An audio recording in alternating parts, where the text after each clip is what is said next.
छलावा।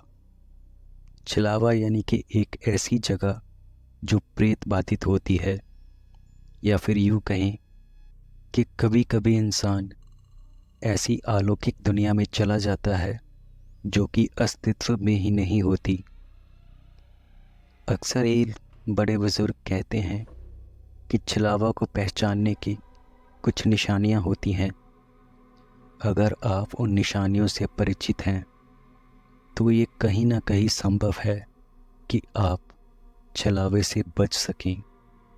जी हाँ दोस्तों, ये घटना मेरे साथ आज से करीब 5 साल पहले घटी थी, जब मैं, मेरा भाई और एक अनजान शख्स, जिसे कि हम अपनी गाड़ी से उसके घर छोड़ने जा रहे थे। दरअसल दोस्तों, मेरा भाई एक कैब ड्राइवर है, उसकी अपनी ही गाड़ी है।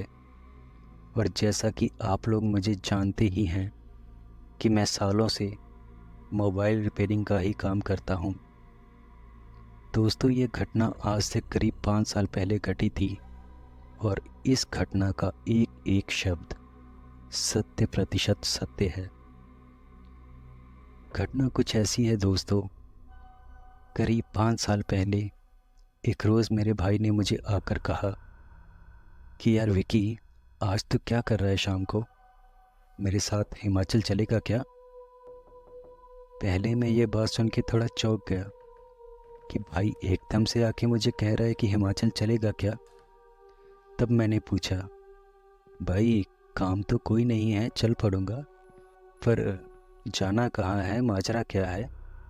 तब उसने बताया कि यार एक सवारी मिली है, उसे हिमाचल में मंडी जगह पर छोड़ना है। उसने एग्जैक्ट किसी जगह का नाम लिया था जो शायद मैं इस समय भूल गया। पर दोस्तों, जब मैंने उससे कहा कि भाई तू अक्सर जाता रहता है अकेले, तो आज की क्या बात है, मुझे क्यों कह रहा है। तब उसने कहा, यार एक तो रात का सफ़र है और दूसरा पहाड़ी रास्तों में अक्सर ही रास्ता खोजने में बड़ी दिक्कत होती है। और क्योंकि तू ऑनलाइन काफ़ी कुछ जानता है, तो यार तू जीपीएस से रास्ता ट्रैक कर सकेगा तो मेरी मदद हो जाएगी। और दूसरा, तू साथ रहेगा तो अच्छा वक्त भी बीत जाएगा। यात्री का स्वभाव कैसा हो क्या पता, कौन जाने, लेकिन हम दोनों साथ होंगे तो सफ़र आसानी से कट जाएगा। ये बात सुन मैं मान गया। दोस्तों, उस रोज़ शाम को मैंने अपनी गर्लफ्रेंड, जो कि इस वक्त मेरी पत्नी है, उससे बात की और मैंने उसे कहा कि यार आज शाम को फ़ोन मत करना, मैं ना हिमाचल जा रहा हूँ भाई के साथ।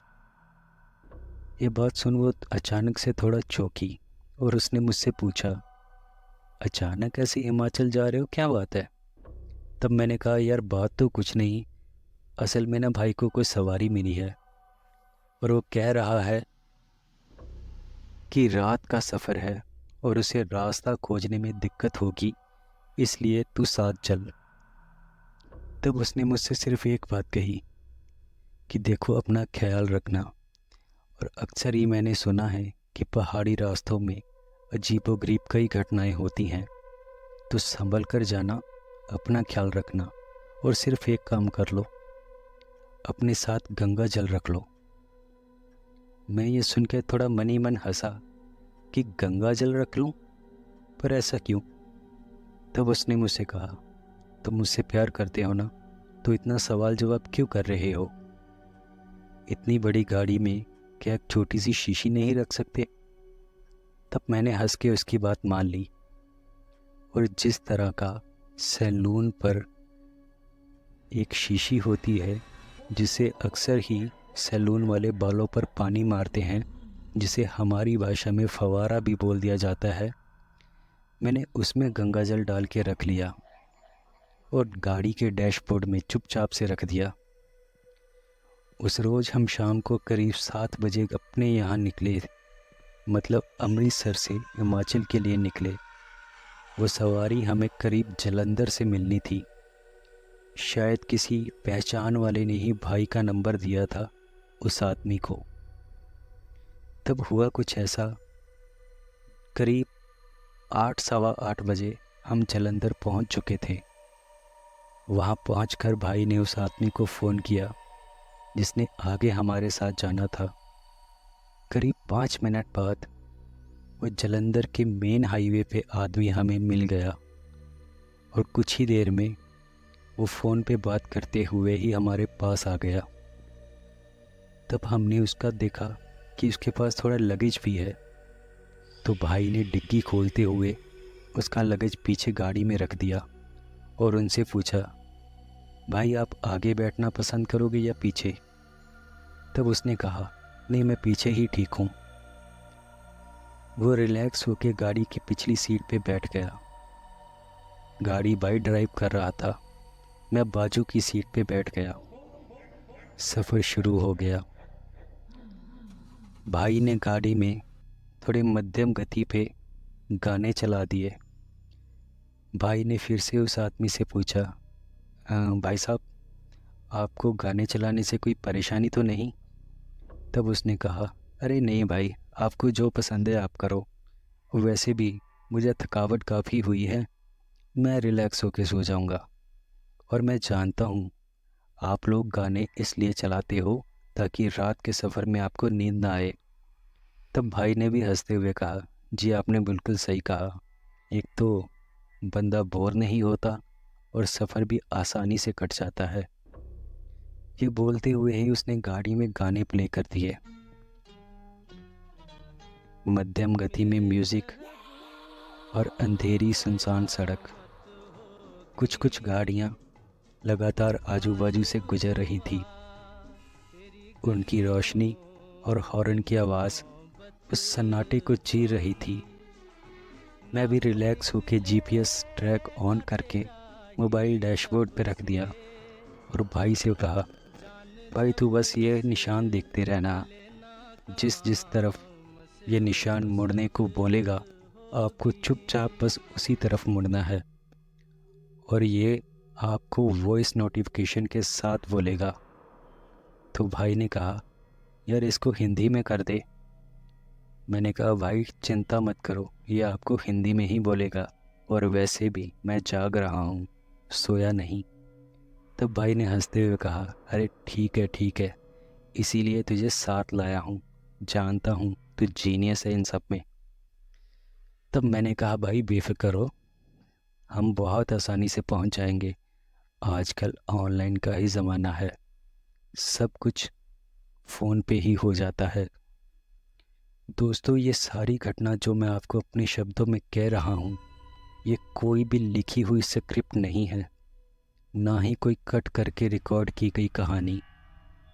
ये एक फ्लो में बताई गई वो घटना है जो करीब 5 साल पहले हमारे साथ घटी थी। तब हमें ये बात का सच में एहसास हुआ कि अगर भगवान है तो नकारात्मक शक्तियाँ भी हैं, ये भी अपना एक अस्तित्व रखती हैं।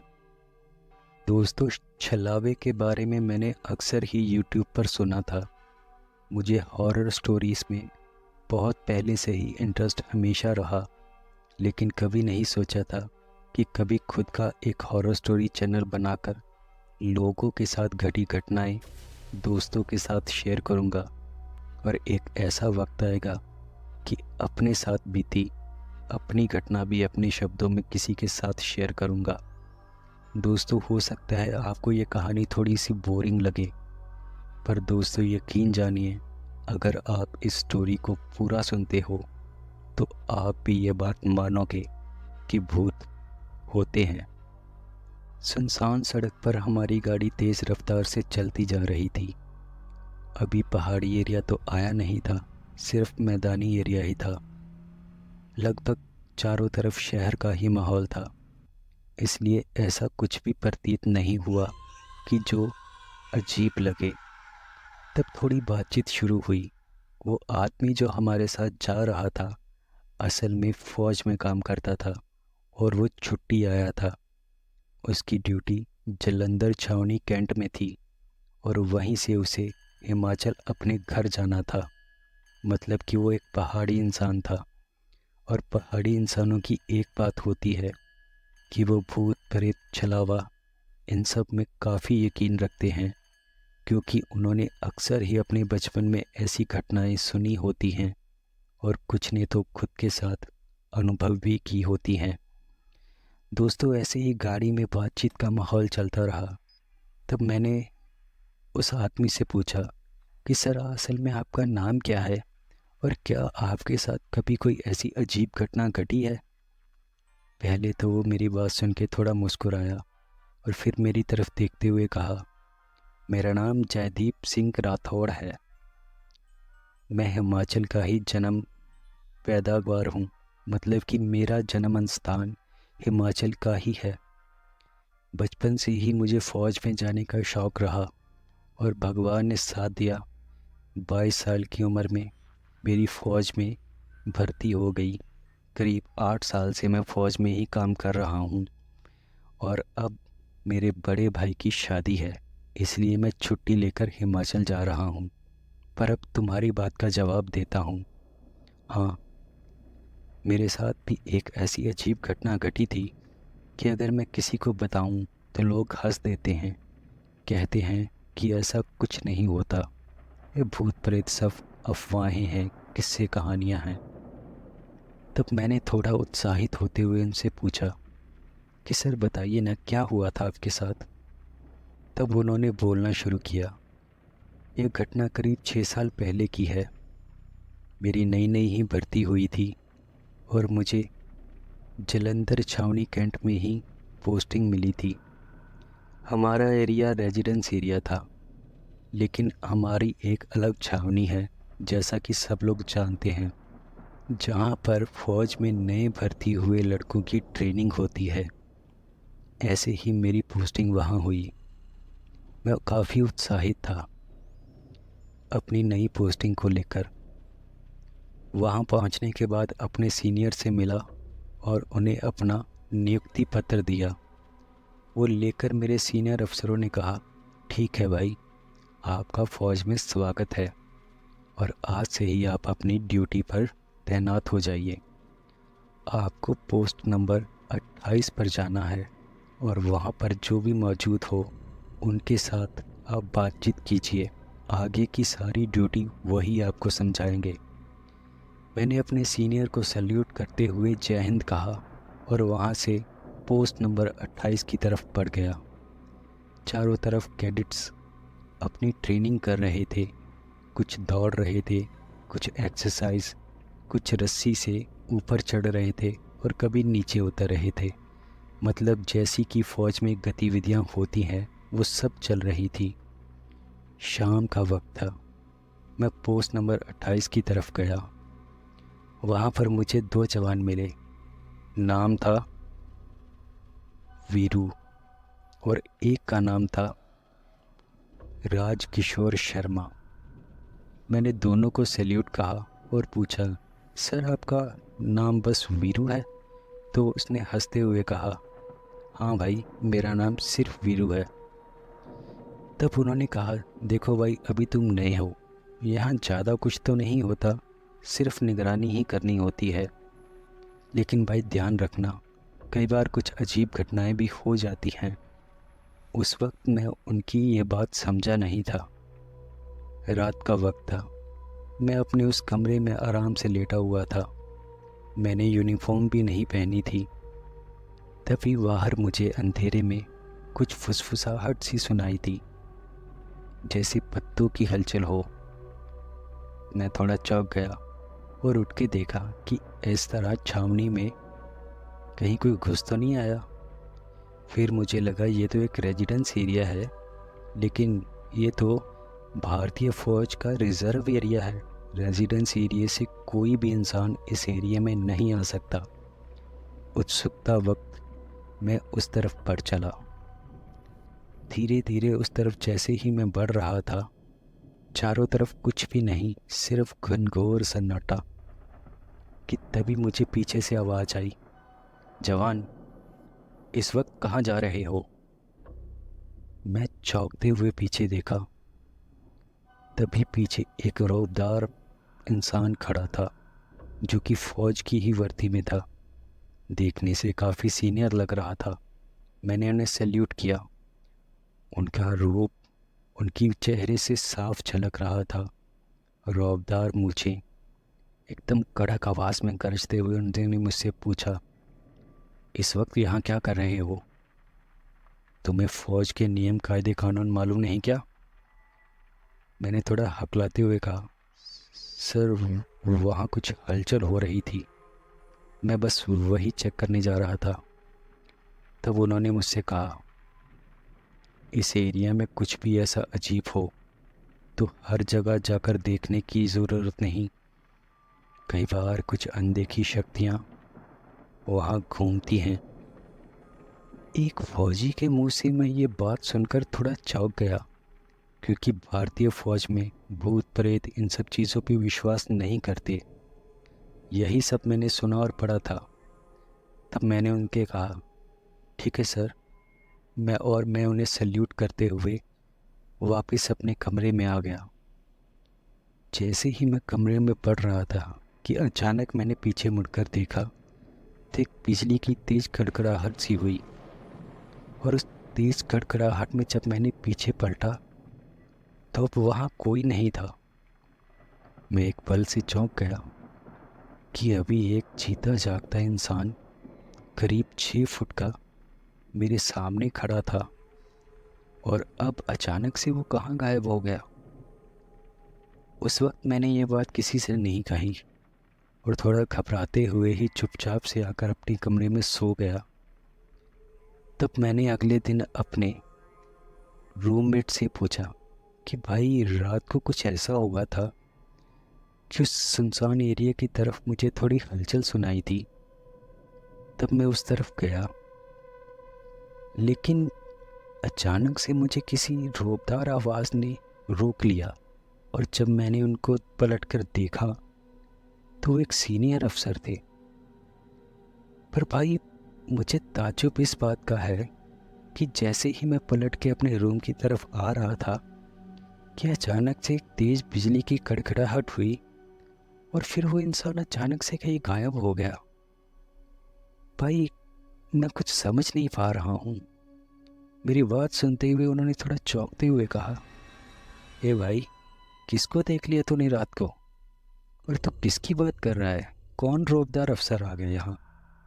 तब मैंने उनको उस आदमी का थोड़ा फुलिया बताया कि भाई वो करीब 6 फुट का कद होगा उनका। काफ़ी रौबदार चेहरा था और बड़ी बड़ी मूछें, और मूछों के नीचे ही ठुड्डी पर एक काला तिल था। मेरी बात सुन वो दोनों चौंक गए। क्या बात कर रहे? तूने सच में उनको देखा? मैंने कहा, हाँ भाई, मैंने देखा, उनसे बात भी की। पर आप लोग ऐसा चौंक क्यों रहे हो? तब उन्होंने कहा, भाई शायद तू जिसकी बात कर रहा है वो है नहीं, थे। मैं ये बात सुन के चौंक गया। जी हाँ, उन्होंने कहा, करीब 1 साल पहले की बात है। वो हमारी ही फौज में थे। काफ़ी रोबदार आवाज़ और अच्छी कदकाठी के मालिक थे। सब लोग उन्हें टाइगर के नाम से बुलाते थे। असल में उनका नाम विजयदीप सिंह था। पर उनके साथ ऐसा क्या हुआ भाई जो आप कह रहे हो कि वो है नहीं थे? तब उन्होंने कहा, भाई जिस एरिया की तू बात कर रहा है कि तुझे हलचल सुनाई थी, आज से करीब 1 साल पहले वो वहीं पर पोस्टिंग पर थे और रूटीन की तरह वहाँ चक्कर लगा रहे थे कि तभी किसी जहरीले सांप ने उन्हें वहाँ काट लिया, जिस वजह से उनकी मौत हो गई। अगले दिन बस उनकी नीली पड़ी हुई लाश मिली थी। पर अगर तू ये बात कह रहा है तो भाई तेरी बात में भी कुछ तो सच्चाई होगी। और अक्सर हमने इससे पहले भी कुछ घटनाएं सुनी हैं कि अक्सर ही उनको इस छावनी के आसपास देखा जाता है। भाई मैं वो बात सुनकर चौंक गया, लेकिन इस बात की तसल्ली थी कि भले ही वो भूत था या आत्मा थी, लेकिन उन्होंने मुझे कोई भी नुकसान नहीं पहुंचाया, और शायद उन्होंने अनजाने में ही मुझे उस जगह पे जाने से रोका कि शायद वहाँ फिर से कोई जहरीला सांप या ऐसा कुछ ना हो। जिस वजह से उनकी मौत हुई। तो भाई ये था मेरे साथ हुआ एक किस्सा, जिस वजह से मैं तो ये मानता हूँ कि भूत प्रेत होते हैं। उनकी ये बात सुनकर हम दोनों भाई थोड़ी देर शांत रहे। फिर मैंने भी कहा, ठीक कहा सर आपने। मैं ये बात मानता हूँ कि अक्सर भूत प्रेत ये सब चीज़ें अस्तित्व रखती हैं। हमारा सफ़र जारी था। रास्ता कटता गया। करीब 1 बज रहा होगा रात का। हम हिमाचल में एंटर कर चुके थे और टोल पर्ची कटा ली थी। सामने बोर्ड लिखा था, हिमाचल में आपका स्वागत है। हमारी गाड़ी उस तरफ बढ़ती रही। पहाड़ी तंग रास्ते, छोटे छोटे मोड़, ऐसे लग रहा था जैसे सड़क ना हो, कोई सांप हो जिस पे हमारी गाड़ी घूमते घूमते आगे बढ़ रही थी। तभी अचानक मौसम ने भी करवट ली। तेज बिजली की कड़कड़ाहट के साथ बारिश शुरू हो गई। मैंने कहा, लो भाई, हिमाचल में हमारा स्वागत हो गया। अब इस तेज़ बारिश में गाड़ी ज़रा धीरे चलाना। वैसे भी एक तो पहाड़ी रास्ता और ऊपर से तेज़ बारिश और ऊपर से हमारी शादी नहीं हुई। तो हंसते हुए उसने कहा, भाई तेरी नहीं हुई, मेरी तो हुई है ना। मैंने कहा, हाँ भाई तेरी हुई है, लेकिन हम दोनों तो अभी कुंवारे हैं ना। ये बात सुन वो थोड़ा हंसने लगे। सफ़र चलता रहा कि तभी तेज कड़कड़ाहट के साथ एक बिजली कटकी। भाई ने तेज़ी से ब्रेक मारी। वैसे हमारी गाड़ी की रफ्तार कुछ खास नहीं थी, लेकिन सामने का मंजर देख हम एकदम से चौंक गए। सड़क के बीचों बीच एक औरत जैसे मदद के लिए हाथ हिला रही थी। उसको देख हमने गाड़ी रोक ली, लेकिन उस औरत को देख मुझे थोड़ी शंका हुई, जो शायद मेरे साथ बैठे मेरे भाई और उस आदमी को उस वक्त नहीं हुई। शंका मुझे इस बात की हुई कि तेज बारिश में वो औरत मदद के लिए हाथ हिला रही है, और जैसे ही वो गाड़ी की तरफ बढ़ रही थी, हमारी गाड़ी की लाइट थोड़ा ब्लिंक करने लगी, और जो म्यूज़िक हमारी गाड़ी में चल रहा था वो भी थोड़ा कड़कड़ाहट के साथ रुकने लगा। कहीं ना कहीं जैसे ये कोई इशारा था कि आसपास कोई तो नकारात्मक ऊर्जा है। खैर उस वक्त इन दोनों ने कोई ध्यान नहीं दिया, पर जैसा कि माहौल चलता जा रहा था, हम भूत प्रेत इन्हीं सब की बातें कर रहे थे, और वही सब बातें हमारे दिमाग में भी थी।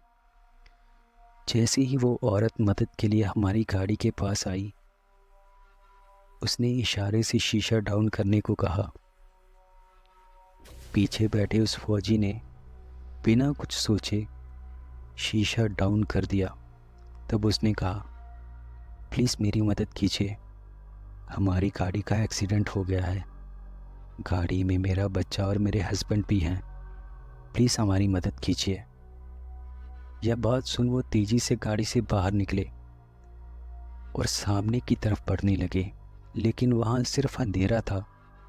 गाड़ी से उतरते ही उन्होंने कहा, कहाँ एक्सीडेंट हुआ है आपका, कौन सी गाड़ी है? कि तभी एक लाइट ब्लिंक करते हुए जली।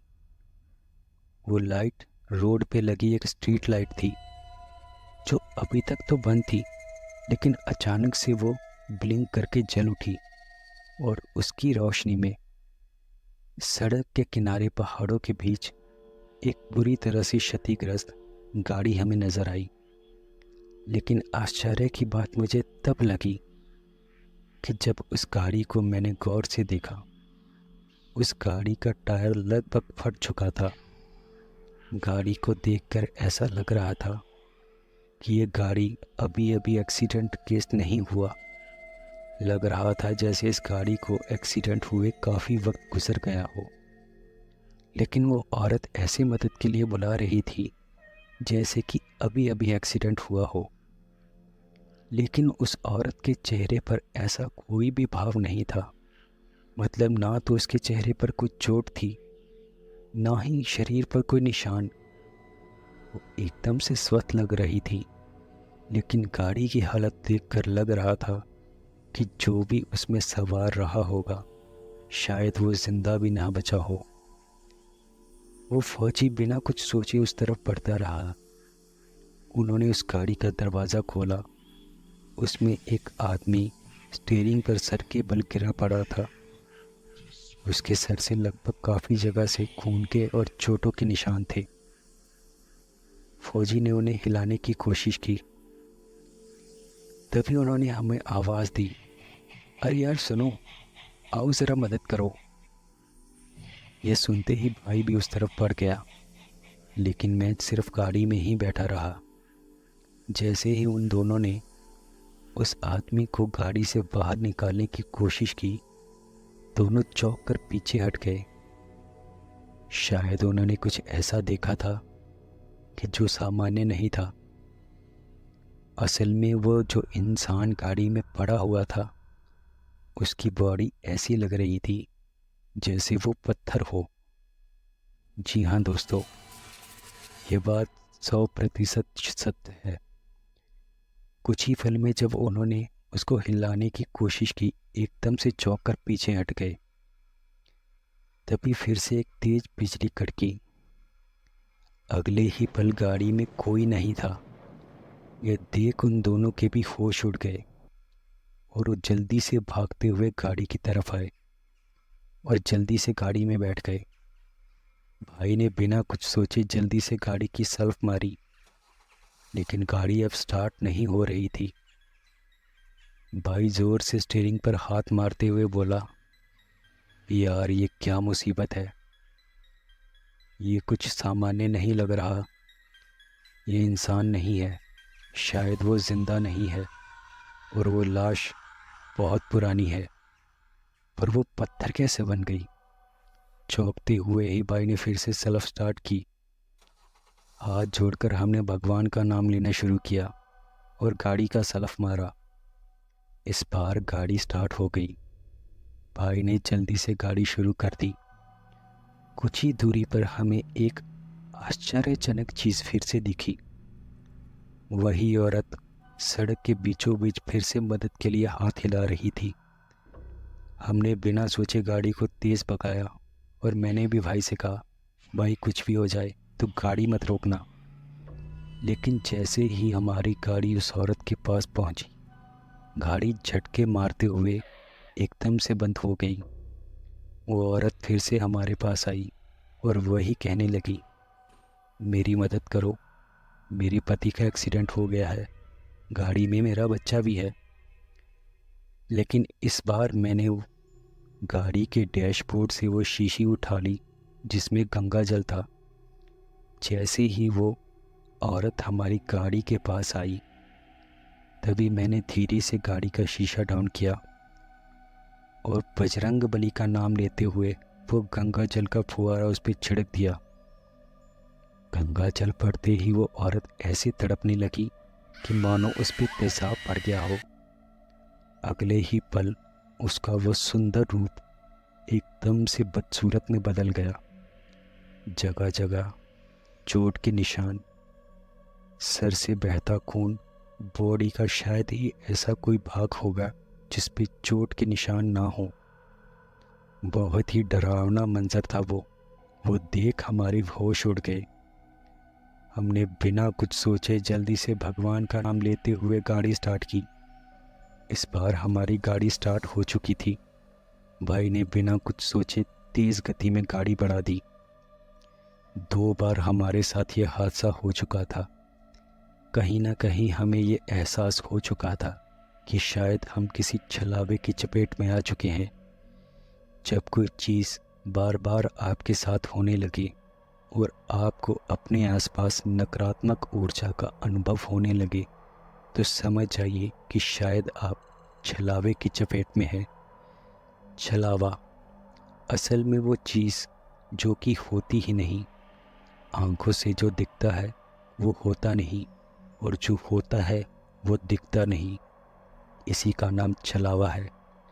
अब हम समझ चुके थे कि वो औरत जो हमें बार बार दिख रही है और मदद के लिए बुला रही है, असल में वो ज़िंदा नहीं है और वो एक्सीडेंट आज का नहीं बल्कि काफ़ी समय पहले का है। थोड़ी ही दूरी पर हमें एक ढाबा दिखा जिस पे कुछ लाइटें जल रही थी। हम बिना कुछ सोचे जल्दी से उस तरफ बढ़े और हड़बड़ाहट से गाड़ी से उतरते हुए ढाबे में घुस गए। हमें देख ढाबे का मालिक थोड़ा हैरान हुआ। उस वक्त वहाँ ज़्यादा कोई कस्टमर नहीं थे। रात का समय था, लगभग वहाँ कस्टमर ना के बराबर थे। तभी हमारे सामने एक लड़का आया। उसने हमसे कहा, क्या हुआ साहब, आप इतने घबराए हुए कहे होंगे हो, कहीं कोई एक्सीडेंट हो गया क्या? हमने उनसे कहा, कुछ नहीं भाई, तू एक काम कर, पानी पिला दे। उसने हमें टेबल पर बैठने का इशारा किया। थोड़ी ही देर में वो 3 गिलास और पानी की बोतल ले आया। हमने जल्दी से पानी पिया। हमें यूँ घबराया हुआ देख तभी एक बुज़ुर्ग हमारे पास आए और कहा, क्या बात है बेटा, तुम लोग इतना घबराए हुए क्यों हो? वो बुज़ुर्ग इंसान उसी ढाबे के मालिक थे। तब हमने उन्हें अपने साथ बीती उस घटना के बारे में बताया, जिसे सुन उन्होंने भी कहा, तुमने सही किया बेटा, वो कोई औरत नहीं बल्कि एक छलावा है। आज से करीब 1.5 साल पहले उसी मोड़ पर एक भयानक एक्सीडेंट हुआ था जिसमें एक पति पत्नी और एक छोटे बच्चे की मौत हो गई थी। लेकिन आज भी कई बार रात को वो औरत गाड़ी वालों को मदद के लिए पुकारती है। कुछ लोग अगर उसके बहकावे में आकर उस गाड़ी में चले जाते हैं तो उनकी भी मौत निश्चित हो जाती है। असल में वो छलावा आपको अपनी दुनिया में ले जाने के लिए हमेशा उत्साहित रहता है। अपनी दुनिया में ले जाना मतलब कि आपकी मौत। थोड़ी देर वहाँ रुकने के बाद हमने वहाँ खाना खाया और फिर चाय पी। तब जाते समय उस ढाबे के मालिक ने कहा, बेटा अभी करीब 3 बज रहे हैं, अभी भी ये समय नकारात्मक शक्तियों का ही है, हो सके तो यहीं रुक जाओ। अगर जाना इतना ही ज़रूरी है तो बेटा एक बात कहूँगा, संभल के जाना और रास्ते में कोई भी आपको मदद के लिए पुकारे तो बिना सोचे समझे गाड़ी मत रोकना। उनकी बात सुनने के बाद हम गाड़ी में बैठकर फिर से निकल पड़े। कुछ दूर जाने पर अचानक से हमारी गाड़ी फ्लैट की आवाज़ करते हुए बंद हो गई। हमने चौंक कर देखा कि अब क्या हुआ। भाई ने डरते हुए जैसे गाड़ी का दरवाज़ा खोला और देखा कि गाड़ी का पिछला टायर पंचर हो गया है। आधी रात का समय, सुनसान पहाड़ी एरिया, रोशनी लगभग ना के बराबर। ऐसे में अगर गाड़ी भी पंचर हो जाए तो एक खासे इंसान की हालत ख़राब हो जाती है। और अगर आपके साथ कुछ देर पहले कोई भयानक अनुभव हुआ हो तब ज़रा सोच के देखिए कि क्या हालत होती होगी। हमने भगवान का नाम लेते ही डिक्की खोली और जल्दी से टायर निकाला। मैंने 2 फ़ोन पकड़े हुए थे और दोनों की टॉर्च ऑन की थी, एक अपना और एक भाई का। भाई ने जैसे तैसे करके गाड़ी का टायर बदला और जल्दी से हम फिर उस जगह से निकल पड़े। लेकिन अब हमें ऐसा अनुभव हो रहा था कि जैसे गाड़ी में सिर्फ हम 3 नहीं, कोई और भी है। कोई और से भी मेरा मतलब कि गाड़ी में कुछ तो ऐसा था जो भले हमें दिखाई नहीं दे रहा था, पर उसकी नकारात्मक ऊर्जा हमें साफ साफ अनुभव हो रही थी। मैंने जल्दी से अपने फ़ोन में हनुमान चालीसा लगा दी और उसे गाड़ी के स्टीरियो के साथ कनेक्ट कर दिया। अब हमारी गाड़ी में हनुमान चालीसा बजने लगी। कुछ ही देर में मुझे अनुभव हुआ कि जैसे गाड़ी का वातावरण फिर से ठीक हो गया हो। अचानक से जो ठंड बढ़ गई थी अब वो नॉर्मल हो गई। लेकिन अभी भी जैसे हमारी गाड़ी थोड़ा धीरे चल रही थी। ऐसा लग रहा था कि जैसे अचानक से गाड़ी पर वेट पड़ गया हो। पीछे का टायर थोड़ा बैठा बैठा लग रहा था, लेकिन हमने गाड़ी नहीं रोकी और हम गाड़ी चलाते रहे। थोड़ी ही देर में हमें गाड़ी की डिक्की पर कुछ ठकठकाहट की आवाज़ आई, जैसे कोई गाड़ी को ठोक रहा हो। हमने डरते हुए ही पीछे देखा। वो देख हमारे सबके होश उड़ गए। गाड़ी के पीछे एक अजीब सी आकृति चिपकी हुई थी जो लगातार गाड़ी को ठोक रही थी। उसका रूप बहुत ही भयानक था। मैं आपको ठीक से विवरण नहीं दे पा रहा, लेकिन ना तो वो औरत लग रही थी ना ही मर्द। मतलब यूँ कहें कि ना लड़की ना लड़का, अजीब सी आकृति। मर्द भी पूरी तरह से नहीं था और औरत भी नहीं। खुले बिखरे बाल, जगह जगह से कटी फटी सफ़ेद त्वचा, आंखें तो मानो सफ़ेद बटन हो। बहुत ही भयानक था वो दृश्य। वो देख हमारी तो मानो चीख निकल गई। तभी हमने नोटिस किया कि वो लगातार डिक्की को ठोक रहा है। वो जो भी शक्ति थी, शायद वो गाड़ी की डिक्की से कुछ निकालना चाह रही हो। तभी मुझे ख्याल आया और मैंने उन फौजी अफसर से पूछा, सर आपके बैग में ऐसा क्या है जो इस नकारात्मक शक्ति को हमारी तरफ आकर्षित कर रहा है। मेरी बात सुनते हुए ही वो थोड़ा चौंके। उन्होंने कहा कि यार ऐसा तो कुछ नहीं है।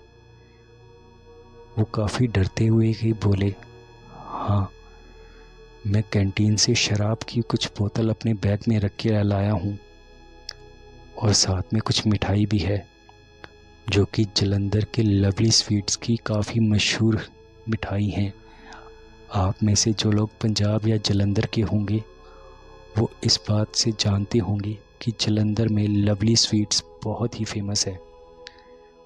वो सुनते ही मुझे दिमाग में एक अचानक बात याद आई। मैंने भाई से कहा, भाई जल्दी से गाड़ी रोक। उसने कहा, पागल हो गया है क्या, पीछे का नज़ारा देख। मैंने कहा, भाई घबरा मत, भगवान पे भरोसा रख। हनुमान चालीसा हमारी गाड़ी में लगातार बज रहा था। मैंने धीरे से उसको डिक्की खोलने का इशारा किया। भाई ने डरते हुए ही डिक्की खोल दी। अब वो अजीब सी आकृति गाड़ी से थोड़ी दूरी पर खड़ी थी।